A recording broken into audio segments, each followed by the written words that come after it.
Captain Sarah Martinez had always dreamed of flying. As a child in Phoenix, Arizona, she would spend hours watching planes take off from Sky Harbor Airport, imagining herself in the cockpit.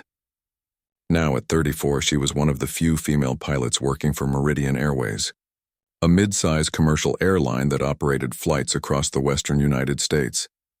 Sarah's reputation as a skilled and careful pilot was well known throughout the company. She had over 8,000 flight hours under her belt and had never had a serious incident. Her colleagues respected her attention to detail and her ability to remain calm under pressure. What they didn't know was that Sarah was about to stumble upon something that would change her life forever. It was a crisp Tuesday morning in October when Sarah arrived at Meridian Airways, maintenance hangar in Denver, Colorado. She was scheduled to fly Flight 447 to Seattle later that day. But first, she wanted to do her routine pre-flight inspection. This wasn't required by company policy, but Sarah had made it a personal habit to thoroughly check every aircraft she was about to pilot. The plane assigned to her route was a Boeing 737-800, tail number N847A. It was a relatively new aircraft, only 5 years old with a clean maintenance record. As Sarah walked around the plane with her checklist, everything seemed normal. The tires looked good, the engines appeared clean, and there were no visible signs of damage or wear. However, as she was examining the wing area, something caught her eye. Near the fuel tank access panel, she noticed what appeared to be a small, unusual modification. It was barely visible, just a tiny metallic device that seemed out of place. Most people would have overlooked it completely, but Sarah's engineering background from her college days made her curious about anything that didn't belong. She climbed up on the maintenance ladder to get a closer look. The device was about the size of a quarter and appeared to be some kind of electronic component. It was connected to wiring that led into the fuel system area. Sarah had never seen anything like it in all her years of flying, and it definitely wasn't part of the original aircraft design. Her first instinct was to ask the maintenance crew about it. She found Tom Bradley, the head mechanic, near his office in the hangar. Tom had been working on aircraft for over 20 years and knew these planes inside and out. "Tom, I found something weird on an 847 Sarah said, showing him a photo she had taken with her phone. "There's some kind of device attached near the fuel tank. Do you know what it is?" Tom studied the photo carefully, his expression growing serious. "I've never seen anything like this," he said slowly. "This isn't part of any modification I know about. When was the last time this plane was in for maintenance?" They checked the maintenance logs together. The aircraft had been in for routine service just 2 weeks earlier at a facility in Phoenix. According to the records, only standard checks and minor repairs had been performed. "Who authorized the work in Phoenix?" Sarah asked. Tom flipped through the paperwork. "It was signed off by Marcus Webb, one of our senior mechanics down there. But this device isn't mentioned anywhere in the work orders." Sarah felt a growing sense of unease. Something wasn't right. In the aviation industry, every single modification, no matter how small, had to be documented and approved. The fact that this device existed but wasn't recorded anywhere was a serious red flag. "I think we need to ground this plane until we figure out what this is," Sarah suggested. Tom nodded in agreement. "You're right. I'll call the Phoenix facility and get some answers." While Tom made his call, Sarah decided to do some research of her own. She went to the company's technical library and began looking through aircraft modification manuals and safety bulletins. She also reached out to a friend who worked as an aircraft inspector for the Federal Aviation Administration. Her friend, Janet Collins, was immediately concerned when Sarah described the device. "Sarah, you need to be very careful here," Janet warned over the phone. "Unknown modifications to aircraft fuel systems can be extremely dangerous. If someone installed this without proper authorization, it could be anything from a monitoring device to something much more sinister." The more Sarah thought about it, the more worried she became. Who had access to install this device? Why wasn't it documented? And most importantly, what was its purpose? When Tom returned from his phone calls, his face was pale. "I talked to Marcus Webb in Phoenix," he said quietly. "He swears he didn't install any device like that. In fact, he says he's never seen anything like it before. He's checking with his team to see if anyone else might have worked on that area of the plane." Sarah's mind raced with possibilities. If the regular maintenance crew didn't install the device, then someone else had access to the aircraft. This meant that either someone had bypassed security protocols or worse, Someone within the company was involved in something illegal. Tom, I think we need to contact the authorities, Sarah said. This could be a security issue. Tom hesitated. If we're wrong about this, it could cause a lot of problems for the company. Maybe we should talk to management first. But Sarah's instincts told her that time was critical. If this device was dangerous, there might be other aircraft affected. She thought about all the passengers who would be flying that day, trusting their lives to the safety of the aircraft. I'm going to call the FAA, she decided. We can't take any chances with passenger safety. As Sarah reached for her phone, she noticed a black sedan pulling up outside the hangar. Two men in suits got out and began walking toward the building. Something about their purposeful stride and serious expressions made her stomach tighten with anxiety. She quickly took several more photos of the device from different angles and sent them to her personal email account. Her pilot training had taught her to always have backup plans, and something told her she was going to need all the evidence she could gather. The two men entered the hangar and approached Tom's office. Sarah could see them through the glass window, showing credentials and speaking in low, urgent tones. Tom's expression grew increasingly troubled as the conversation continued. When the meeting ended and the men left, Tom came over to where Sarah was waiting. Who were they? She asked. Federal investigators, Tom replied grimly. They want to talk to you. The federal investigators returned the next morning. Special Agent Lisa Chen from the Department of Homeland Security and Agent David Rodriguez from the FBI arrived at the hangar before sunrise. Sarah had barely slept, her mind racing with questions about what she had discovered. Captain Martinez, we need to discuss what you found yesterday, Agent Chen said as they settled into a private office. What you've uncovered may be part of something much larger and more dangerous than you realize. Sarah showed them the photos. She had taken and explained exactly how she had found the device. The agents listened carefully, taking detailed notes and asking specific questions about the aircraft's recent maintenance history. We've been investigating suspicious modifications to commercial aircraft for the past 6 months, Agent Rodriguez explained. Several airlines have reported similar discoveries, but this is the first time we've found someone who spotted the device before the aircraft went into service. Agent Chen leaned forward. Captain Martinez, we believe these devices are designed to cause catastrophic fuel system failures during flight. Someone is deliberately sabotaging commercial aircraft. The blood drained from Sarah's face. The thought that she could have unknowingly piloted a plane with a bomb-like device made her feel sick. Worse yet, if she hadn't done her extra inspection, dozens of innocent passengers could have died. How many other aircraft might be affected? Sarah asked. We're still investigating, Agent Rodriguez replied. But we believe the perpetrators have access to maintenance facilities across multiple states. They're targeting aircraft from several different airlines. The agents explained that they needed Sarah's help. Her background as both a pilot and someone with engineering knowledge made her uniquely qualified to spot these modifications. They wanted her to continue working normally while secretly helping them identify other compromised aircraft. This is extremely dangerous, Agent Chen warned. If the people behind this realize you've discovered their operation, your life could be in serious danger. Are you willing to help us stop them? Sarah didn't hesitate. Of course. I became a pilot to keep passengers safe. I'll do whatever it takes. Over the next 2 weeks, Sarah worked closely with the federal investigators while maintaining her normal flight schedule. They taught her what to look for and gave her specialized equipment to detect the sabotage devices. She conducted discreet inspections of every aircraft she was assigned to fly. The investigation began to reveal a disturbing pattern.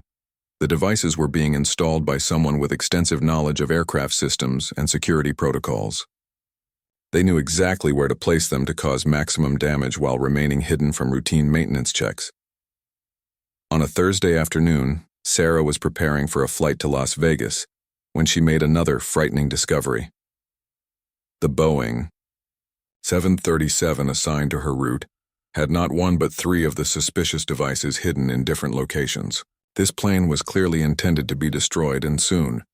She immediately contacted the investigators, who rushed to the airport. As they examined the aircraft, they found something that made the situation even more urgent. The devices were programmed to activate automatically during flight, triggered by altitude and time parameters. This plane was scheduled to be destroyed over the Nevada desert, Agent Chen said grimly. The flight path would have taken it over a sparsely populated area, making it look like an accident. The investigators quickly traced the maintenance records for this aircraft. It had recently been serviced at a facility in Phoenix, the same location where Sarah's original discovery had been made. They were getting closer to identifying the source of the sabotage, but their investigation had not gone unnoticed. That evening, as Sarah was driving home from the airport, she noticed a dark blue pickup truck following her. At first, she thought it might be coincidence, but when she made several random turns and the truck stayed behind her, she knew she was being watched. Sarah called Agent Chen immediately. "I think someone is following me," she said, trying to keep her voice calm. "Drive directly to the nearest police station," Agent Chen instructed. "Don't go home. We'll meet you there." As Sarah pulled into the police station parking lot, the pickup truck drove past without stopping, but she caught a glimpse of the driver, a man wearing a baseball cap and sunglasses. Something about him seemed familiar, though she couldn't place where she might have seen him before. The next few days were tense. Sarah was assigned a protective detail, and the investigators increased their surveillance of maintenance facilities. They were getting close to identifying the saboteurs, but the criminals were becoming more careful and more dangerous. The breakthrough came when Sarah was inspecting an aircraft at the Meridian Airways facility in Phoenix. She was using the special detection equipment the FBI had given her when she spotted someone watching her from across the hangar. It was Marcus Webb, the senior mechanic who had supposedly never seen devices like the ones Sarah had found. But Marcus wasn't just watching her. He was talking on a cell phone and pointing in her direction. Sarah realized with growing horror that Marcus was likely one of the saboteurs, and he now knew that she was working with federal investigators. She quickly finished her inspection and left the hangar, but not before overhearing part of Marcus's phone conversation. He was talking about eliminating the problem and mentioned that the pilot knows too much. Sarah immediately called Agent Rodriguez. "I think Marcus Webb is involved," she said breathlessly. "And I think he knows that I'm helping you." "Get out of there immediately," Agent Rodriguez ordered. "We're sending backup to your location." But it was too late. As Sarah walked toward her car in the parking lot, she saw Marcus and two other men approaching from different directions. They were trying to surround her and she was trapped. Sarah's pilot training had taught her to think quickly under pressure. She noticed a fuel truck parked nearby and realized it offered her only chance of escape. She ran toward the truck, hoping the driver was still inside. The driver, a young man named Carlos, was surprised when Sarah yanked open the passenger door and jumped in. "Drive," she shouted. "Please, just drive." Carlos could see the urgency in her face and didn't ask questions. He started the truck and pulled away from the parking area just as Marcus and his accomplices reached the spot where Sarah's car was parked. "Thank you," Sarah said, breathing heavily. "Can you take me to the main terminal? I need to get to security." As they drove, Sarah called Agent Rodriguez to report what had happened. The FBI was already mobilizing teams to arrest Marcus Webb and search the Phoenix maintenance facility. But Sarah's relief was short-lived. Agent Rodriguez had disturbing news. "Sarah, we've discovered that this sabotage operation is much bigger than we thought. Marcus Webb was just one member of a larger network.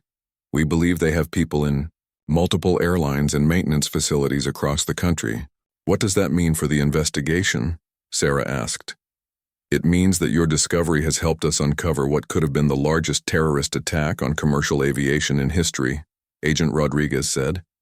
"But it also means that the people behind this will do anything to stop you from testifying about what you found." Sarah felt a chill run down her spine. She had thought that identifying Marcus Webb would end the threat, but now she realized her real challenges were just beginning. The saboteurs had been planning something massive, and she was now the key witness who could bring them to justice. As the fuel truck approached the main terminal, Sarah could see police cars and federal agents converging on the maintenance facility behind them. The investigation was moving into a new phase, but Sarah knew that her life would never be the same again. The FBI's raid on the Phoenix maintenance facility yielded shocking results. In Marcus Webb's locker, Agents found detailed plans for sabotaging aircraft from 5 different airlines. The documents revealed a coordinated attack planned for the busy Thanksgiving travel weekend, just 3 weeks away. If successful, the simultaneous destruction of multiple aircraft would have killed hundreds of innocent people. Sarah was moved to a safe house in Denver while federal investigators worked around the clock to uncover the full extent of the conspiracy. Agent Chen briefed her on what they had learned so far. Marcus Webb was part of a domestic terrorist organization calling itself Sky Justice, Agent Chen explained. They believe commercial aviation represents everything wrong with modern society: environmental destruction, corporate greed, and globalization. Their plan was to create fear and economic chaos by destroying passenger aircraft. The investigation revealed that the group had been planning their attacks for over 2 years. They had members working in maintenance facilities in Phoenix, Denver, Dallas, Atlanta, and Los Angeles. Each member was responsible for installing sabotage devices on aircraft that would be in flight during the planned attack window. We've arrested Marcus Webb and 3 other conspirators, Agent Rodriguez reported. But we believe there are still members of the organization who remain unidentified. They know that their operation has been compromised, which makes them extremely dangerous. Sarah studied the documents the FBI had recovered. The level of detail and planning was terrifying. The terrorists had studied flight schedules, passenger loads, and even weather patterns to maximize the impact of their attacks. They had chosen routes that would cause aircraft to crash in populated areas, amplifying the terror and casualties. How did they get access to all these maintenance facilities? Sarah asked. Some were employed legitimately, Agent Chen replied. Others used forged credentials or bribed existing employees. They spent months building their network and positioning their people in key locations. As the investigation continued, Sarah received devastating news.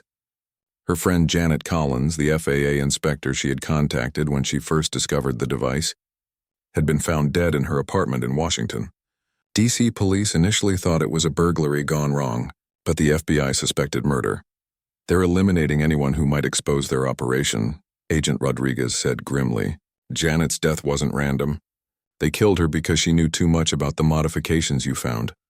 The realization that Janet had died because Sarah had contacted her was overwhelming. Sarah had always prided herself on making careful, calculated decisions, but now she understood that even trying to do the right thing could have deadly consequences.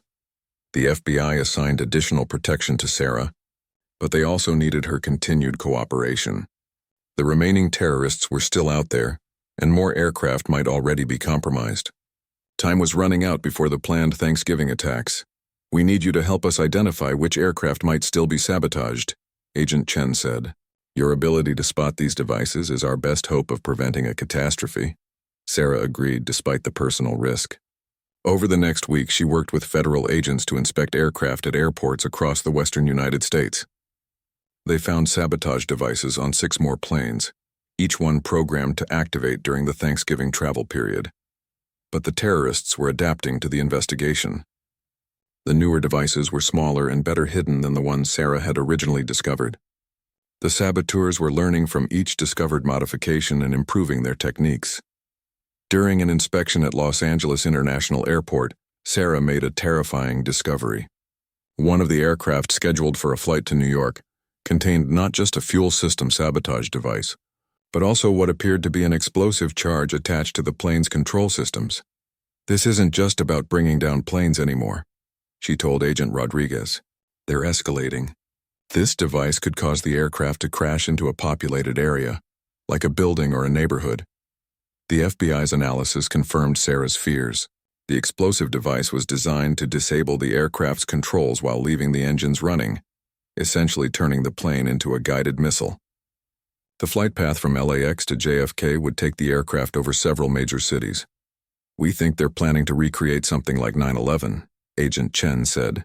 But instead of hijacking planes, they're sabotaging them to crash into specific targets. The investigation took on new urgency as agents worked to identify potential targets. The Sky Justice organization had left behind coded references to monuments to corporate power and symbols of American excess. The FBI believed they were planning to crash sabotaged aircraft into major financial buildings, shopping centers, or government facilities. Sarah's role in the investigation expanded beyond just finding sabotage devices. Her knowledge of flight operations and aircraft behavior made her valuable in predicting how the terrorists might use compromised planes as weapons. But the personal cost continued to mount. Sarah's family in Phoenix had to be moved to protective custody after federal agents discovered surveillance photos of her parents' home and Marcus Webb's apartment. Her younger brother, a college student, was forced to withdraw from school temporarily for his own safety.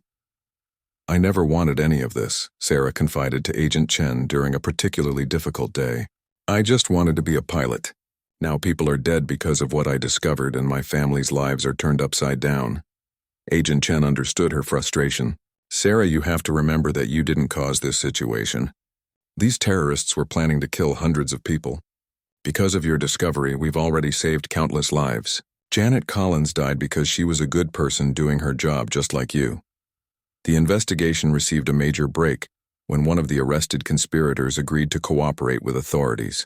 Thomas Rivera, a mechanic from the Dallas facility, provided detailed information about the remaining members of Sky Justice and their planned targets. According to Rivera, the organization was led by a man named Dr. James Preston, a former aerospace engineer who had lost his job during airline industry layoffs in 2019. Preston blamed commercial aviation for environmental destruction and economic inequality, and he had spent the past 3 years recruiting like-minded individuals to join his cause. "Preston is brilliant, but completely unhinged," Rivera told investigators. "He believes that destroying passenger aircraft will force society to abandon air travel and return to a simpler way of life. He doesn't care how many innocent people die to achieve his vision." The FBI learned that Preston was hiding somewhere in the mountains of Colorado, using a remote cabin as a base of operations. He was still in contact with remaining members of his organization and was coordinating the final phase of the Thanksgiving attacks. "We need to find him before he can activate the remaining sabotage devices," Agent Rodriguez said. "Some of those devices can be triggered remotely. If Preston realizes we're closing in on him, he might decide to cause as much damage as possible before he's captured." Sarah volunteered to help with the search for Preston's hideout. Her familiarity with Colorado's geography and her experience reading aviation charts made her useful in narrowing down possible locations. As they studied satellite images and topographical maps, Sarah noticed something that the other investigators had missed. Several of the remote cabins they were considering were located directly under common flight paths for aircraft leaving Denver International Airport. "He's not just hiding," Sarah realized. "He's positioning himself where he can watch aircraft fly overhead. He's probably planning to trigger sabotage devices while he can actually see the planes he's destroying." This insight helped the FBI focus their search on a much smaller area. Within hours, they had identified 3 possible locations for Preston's hideout. The final confrontation with the Sky Justice leader was about to begin, but Sarah was about to learn that the most dangerous part of her journey still lay ahead. The FBI located Dr. James Preston's mountain hideout on a snowy Thursday morning, exactly 1 week before Thanksgiving. The remote cabin sat on a ridge overlooking the Colorado foothills, with a clear view of aircraft approaching Denver International Airport. When federal agents surrounded the property at dawn, they discovered that Preston had been monitoring air traffic and preparing to activate sabotage devices on multiple aircraft. Sarah watched the arrest from a command vehicle parked a safe distance away. Through binoculars, she could see Preston being led away in handcuffs. He was a thin man in his 50s with gray hair and wild eyes that seemed to burn with fanatic intensity, even as he was being arrested. "We found his control system," Agent Rodriguez reported over the radio. "He had remote activation capability for at least 12 different aircraft. If we hadn't stopped him, he could have brought down planes all across the country." But Preston's capture didn't end Sarah's nightmare. During his interrogation, the terrorist leader revealed information that chilled federal investigators to the bone. Sky Justice had backup plans and sleeper agents that even Thomas Rivera didn't know about. Preston had compartmentalized his organization so that if one part was discovered, other cells could continue operating independently. "There's still someone out there," Agent Chen told Sarah as they drove back to Denver. Preston admitted that he trained a protege, someone he called his Sky Angel. "This person has all the knowledge and resources needed to continue the attacks, and we have no idea who it is." The news that the threat wasn't over hit Sarah like a physical blow. She had risked everything to help stop this terrorist organization, but now it seemed like their work might have been incomplete. Worse yet, Preston's mysterious protege knew that Sarah was responsible for uncovering the plot and would likely target her for revenge. Over the next few days, federal agents worked frantically to analyze every piece of evidence found in Preston's hideout. They discovered extensive communications with someone using the code name Icarus, presumably the unknown protege. The messages revealed that Icarus had access to aircraft at a major airline hub, but Preston had been careful never to reveal the person's real identity or location. The communications suggest that Icarus is planning something for this weekend, Agent Rodriguez informed Sarah. Black Friday weekend is one of the busiest travel periods of the year. If they're planning an attack, the casualty count could be enormous.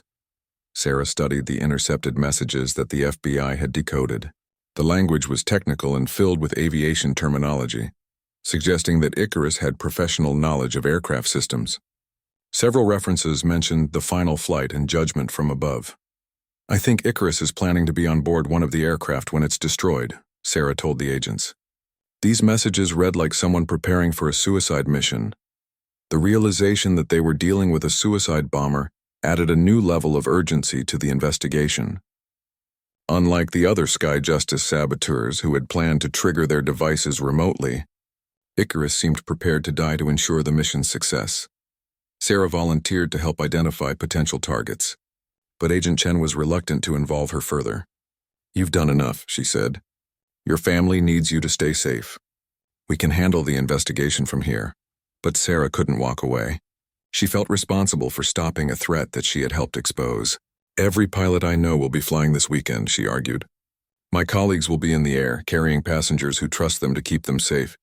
I have to help." Against the better judgment of her supervisors, Agent Chen agreed to let Sarah assist with the investigation. They set up a command center at Denver International Airport, where Sarah could use her knowledge of airline operations to help identify potential targets. The break in the case came from an unexpected source. Carlos Mendez, the fuel truck driver who had helped Sarah escape from the Phoenix maintenance facility, contacted the FBI with important information. He had remembered seeing someone unusual in the hangar on the day Sarah discovered the first sabotage device. There was a woman in a pilot's uniform, Carlos told Agent Rodriguez during a phone interview. She seemed out of place, like she was trying too hard to look busy. "I didn't think much of it at the time, but after everything that happened, I thought you should know." Sarah felt her blood run cold as she listened to Carlos's description. The woman was tall, blonde, and appeared to be in her 30s. She had been carrying a maintenance manual and seemed very interested in watching Sarah's inspection of the aircraft. "Do you think she could have been watching me specifically?" Sarah asked. "It's possible," Agent Rodriguez replied.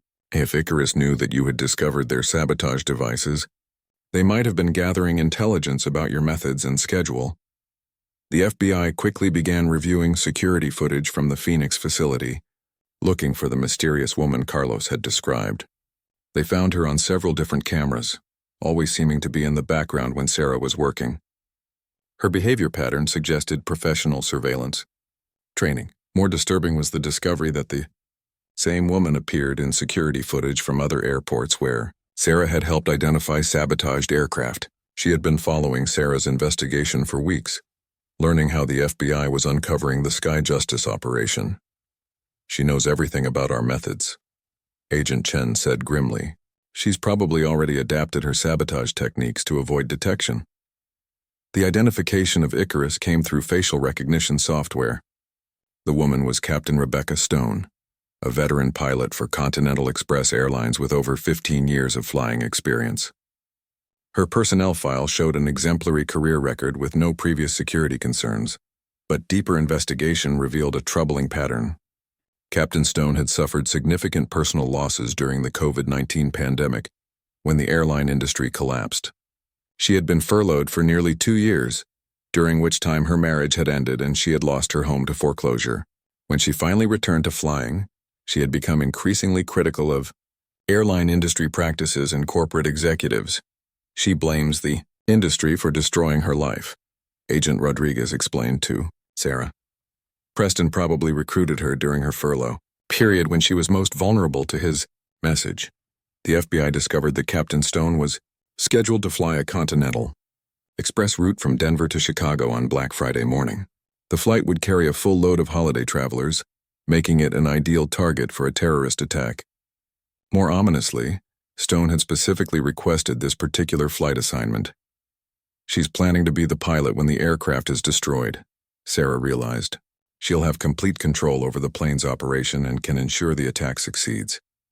Federal agents immediately moved to arrest Captain Stone, but when they arrived at her apartment in Denver, they found it empty. Her neighbors reported that she had left early that morning with a single suitcase, saying she was going to work. "She's already at the airport," Agent Chen said urgently. "We need to stop her before she boards that aircraft." Sarah and the FBI team raced to Denver International Airport, but they arrived to find that Captain Stone had already passed through security and was preparing for her flight. Continental Express Flight 1247 was scheduled to depart in less than 2 hours. The situation required delicate handling. If Stone realized that her identity had been discovered, she might trigger her sabotage device immediately, potentially destroying the aircraft while it was still on the ground and killing everyone in the terminal area. "We need to evacuate the passengers without alerting her," Agent Rodriguez said. "But how do we do that without causing a panic?" Sarah had an idea that was risky but might work. "Let me talk to her," she suggested. "Pilot to pilot. I can approach her in the cockpit and try to convince her to surrender peacefully." The FBI agents were reluctant to put Sarah in such danger, but they were running out of options. Flight 1247 was scheduled to depart in 90 minutes, and they needed to resolve the situation before the aircraft became airborne. As Sarah prepared for what could be the most important conversation of her life, she knew that hundreds of innocent lives depended on her ability to reach whatever humanity remained in Captain Rebecca Stone. Sarah walked through the jet bridge toward Continental Express Flight 1247, her heart pounding with each step. She wore a borrowed Continental Express uniform and carried forged credentials identifying her as a federal air marshal. The FBI had positioned agents throughout the terminal, but ultimately, the success of this mission depended on her ability to convince a desperate woman not to commit mass murder. As she entered the aircraft, Sarah could see Captain Rebecca Stone in the cockpit, methodically completing her pre-flight checklist. Stone was an attractive blonde woman who appeared calm and professional, giving no outward sign that she was planning to destroy the aircraft and kill everyone aboard. The passengers were still boarding, families with children excitedly discussing their holiday travel plans, business travelers focused on their phones, elderly couples holding hands as they found their seats. None of them realized they were walking into a potential death trap. Sarah approached the cockpit door and knocked gently. "Captain Stone? I'm Captain Martinez from Meridian Airways. The gate agent asked me to speak with you about a routing change."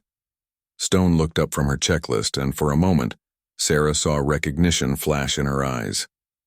But instead of alarm, Stone's expression showed something that looked almost like relief. "Captain Martinez," Stone said quietly, "I know who you are. You're the one who discovered our modifications. Come in and close the door behind you." Sarah stepped into the cockpit, acutely aware that she was now alone with a woman who had already proven she was willing to kill innocent people. The cramped space felt claustrophobic, and Sarah could see that Stone had a small device in her hand that looked like a remote control. "Is that the trigger?" Sarah asked, trying to keep her voice steady. Stone nodded. "One button press and the fuel system modifications will activate. The aircraft will explode approximately 10 minutes after takeoff right over downtown Denver." Her voice was eerily calm, as if she were discussing the weather. "Why?" Sarah asked. "Why do you want to hurt innocent people?" For the first time, emotion flickered across Stone's face. "Innocent?" she repeated. "These people are part of the system that destroyed my life. They fly without thinking about the environmental damage. The workers who lose their jobs when airlines cut costs. The communities that get poisoned by jet fuel emissions." Sarah listened as Stone poured out years of accumulated rage and disappointment. The pilot described losing her home, her marriage, and her sense of purpose during the pandemic. She talked about watching airline executives receive million-dollar bonuses while thousands of employees were laid off. "Dr. Preston showed me the truth," Stone continued. "Commercial aviation is killing our planet and enriching corporate criminals. Someone has to make a statement that the world can't ignore. But killing innocent families won't solve anything," Sarah argued. It will just create more suffering. Stone's grip tightened on the trigger device. Sometimes destruction is necessary for renewal. The phoenix rises from ashes. Sarah realized that trying to argue with Stone's ideology was futile. Instead, she tried a different approach. Rebecca, I know you're a good pilot. I've seen your record. You've spent 15 years keeping passengers safe. Don't let Preston's hatred destroy who you really are. Who I really am. Stone laughed bitterly. I'm someone who was thrown away when I wasn't profitable anymore. I'm someone who lost everything while rich executives got richer. As they talked, Sarah could hear the normal sounds of passenger boarding continuing outside the cockpit. The gate agents were making announcements about departure times and overhead luggage space. Life was proceeding normally, unaware of the life and death drama playing out just a few feet away. Sarah tried to buy time while thinking of a way to disarm Stone. What about your first officer? He doesn't deserve to die for the crimes of airline executives. Stone glanced toward the cockpit door. James is a good man. He has 2 young children. I've been thinking about that all morning. For a moment, her resolve seemed to waver. Then don't do this, Sarah pressed. You can still walk away. You can surrender to the FBI and tell your story in court. People will listen. No one listens to discarded workers, Stone replied. But everyone will remember the day the skies burned. Sarah noticed that Stone kept checking her watch. Are you waiting for something specific? We're scheduled to take off in 40 minutes, Stone said. Once we're airborne, there will be no turning back. The device is programmed to activate automatically if I don't cancel it with this remote. This information gave Sarah an idea. If the device had an automatic timer, there might be a way to prevent the explosion without directly confronting Stone for the remote control. Rebecca, what happens if the flight is delayed? Sarah asked carefully. Does the timer reset? Stone's eyes narrowed with suspicion. Why are you asking? Because I'm trying to understand how this works, Sarah said. You're obviously intelligent and thorough. You wouldn't plan something like this without considering all possibilities. Despite her paranoia, Stone seemed pleased by the recognition of her planning skills. The timer activates when we reach 10,000 feet altitude. If we don't take off, nothing happens. Sarah felt a surge of hope. If she could somehow prevent the aircraft from taking off, the passengers would be safe. But she needed to be careful not to alert Stone to her strategy. What about air traffic control delays? Sarah continued. Denver has a lot of weather issues this time of year. I checked the forecast, Stone replied. Clear skies all day. No weather delays expected. As they talked, Sarah discreetly activated the emergency frequency on her radio, hoping the FBI agents monitoring communications would pick up their conversation. She needed to signal for help without alerting Stone. Ground control, this is Captain Martinez, she said into her radio, using a prearranged code phrase. Request clarification on routing changes for eastbound traffic. The response came immediately from Agent Rodriguez, disguised as an air traffic controller. Captain Martinez, be advised of potential delays due to equipment maintenance. Stand by for further instructions. Stone looked confused by the radio exchange. What equipment maintenance? Before Sarah could answer, the first officer, Captain James Walsh, knocked on the cockpit door. Captain Stone, the gate agent needs to speak with you about a passenger issue. Sarah saw Stone's hand tighten on the trigger device. The presence of another person in the cockpit complicated an already dangerous situation. Come in. James, Stone called out, her voice betraying no emotion. Captain Walsh entered the cockpit, immediately sensing the tension. He looked back and forth between Sarah and Stone, clearly confused about why a strange pilot was in their cockpit. Captain Stone, who is this? Walsh asked.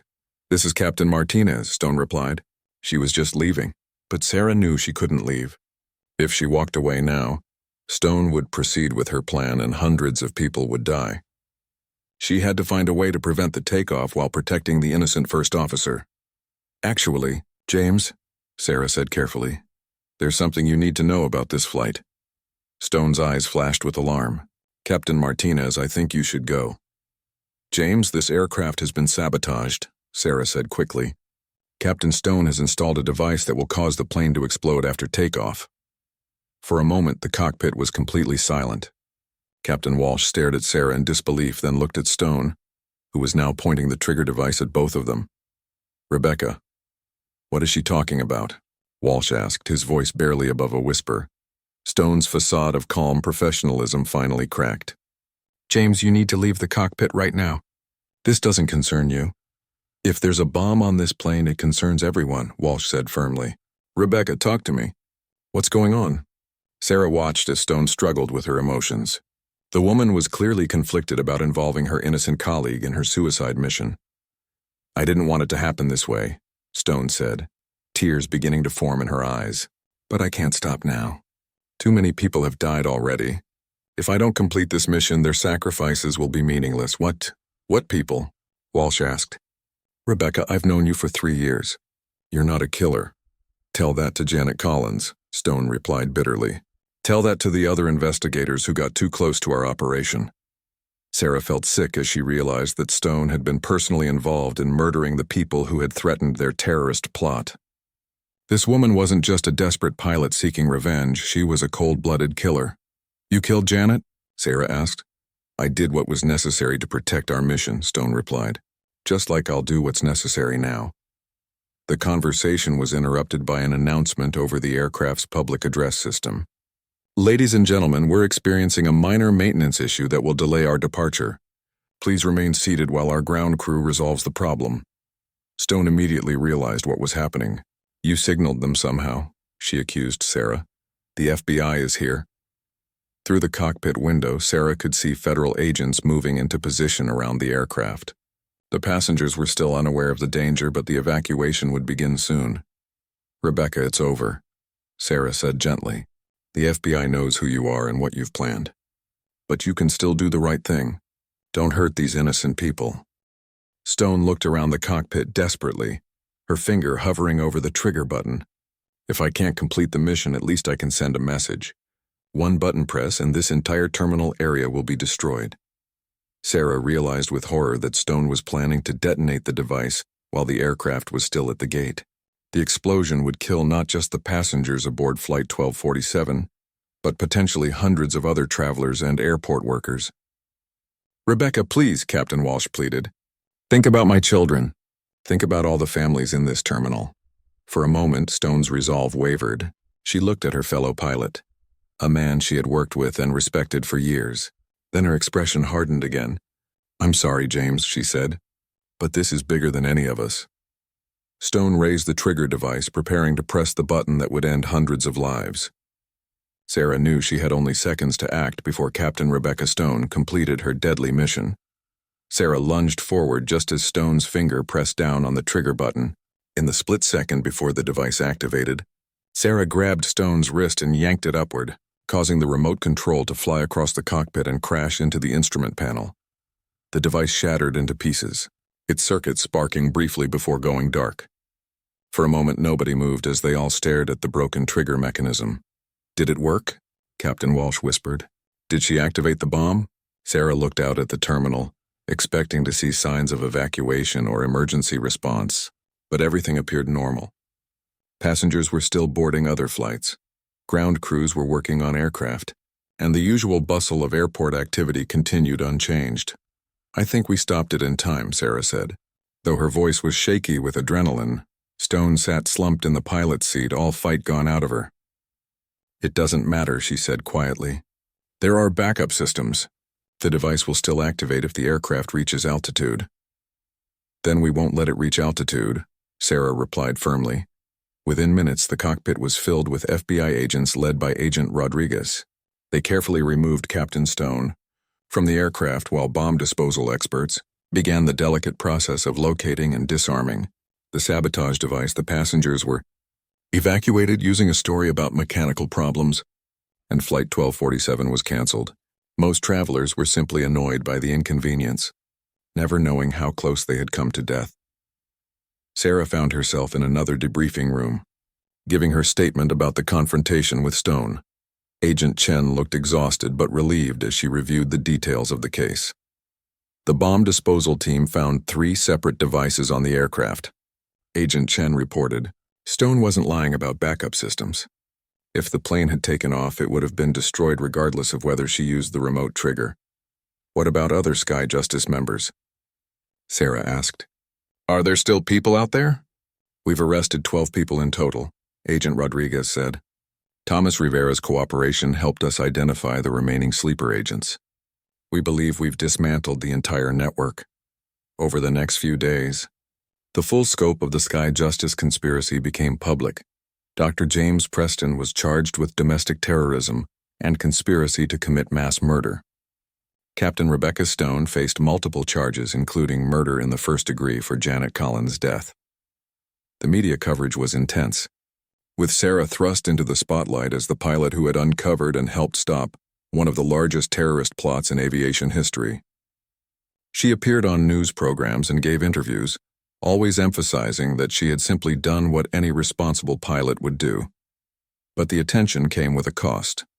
Sarah found it difficult to return to normal flying duties, knowing that passengers and crew were looking at her as either a hero or a target for future terrorists.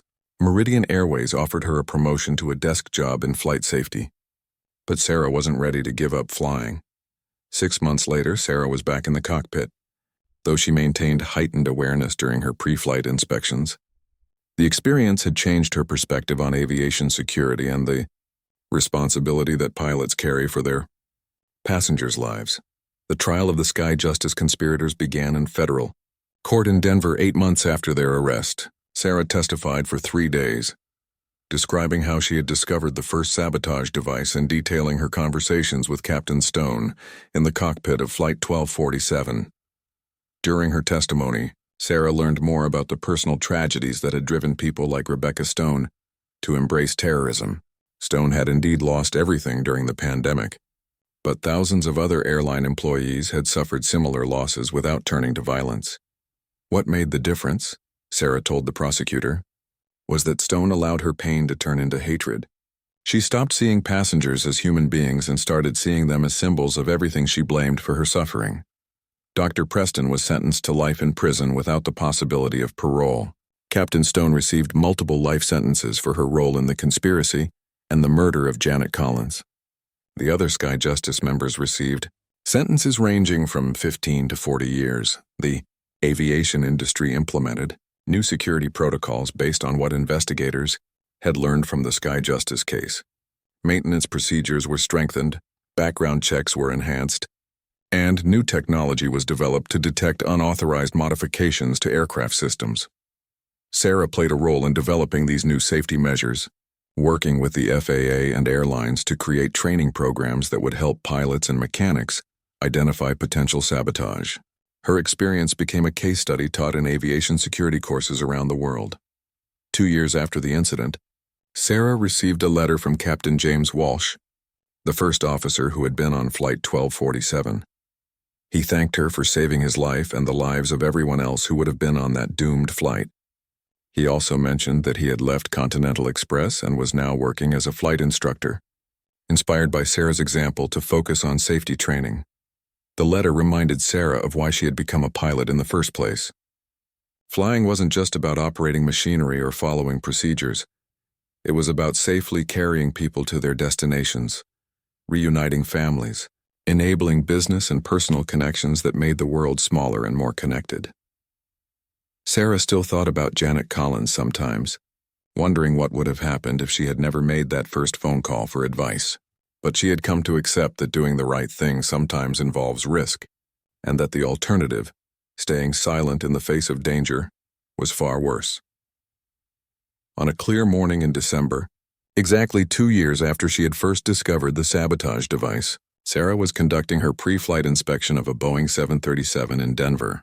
As she walked around the aircraft, checking systems and looking for anything unusual, she felt the same sense of purpose and responsibility that had guided her throughout the Sky Justice investigation. A young flight attendant approached her with a question about passenger boarding procedures. As Sarah answered, she noticed the woman's name tag read Janet, and for a moment, she felt a connection to her lost friend. "Captain Martinez," the flight attendant said, "I just wanted to say thank you for everything you did to keep us safe up there. We all know the story and we're grateful." Sarah smiled, feeling a sense of completion that had been missing since the trial ended. "We're all in this together," she replied. "Every single person in this industry has a role in keeping passengers safe. That's what we do."